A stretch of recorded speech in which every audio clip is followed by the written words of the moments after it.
How to edit an Instagram post. First, open the Instagram app and go to your profile by tapping on your profile picture in the bottom right corner. Find the post you want to edit and tap on it. At the top right of the post, you will see 3 dots. Tap on them, then select Edit from the menu.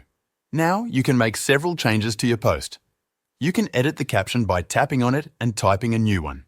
You can also change or add a location by selecting the location option. If you have tagged someone in the post, you can update or remove those tags. If you want to edit the alt text, which is the text that describes the image for accessibility purposes, you can do that as well.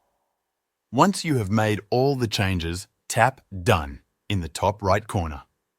Instagram will save the updated version of your post. This method works for both photos and videos. That's how to edit an Instagram post.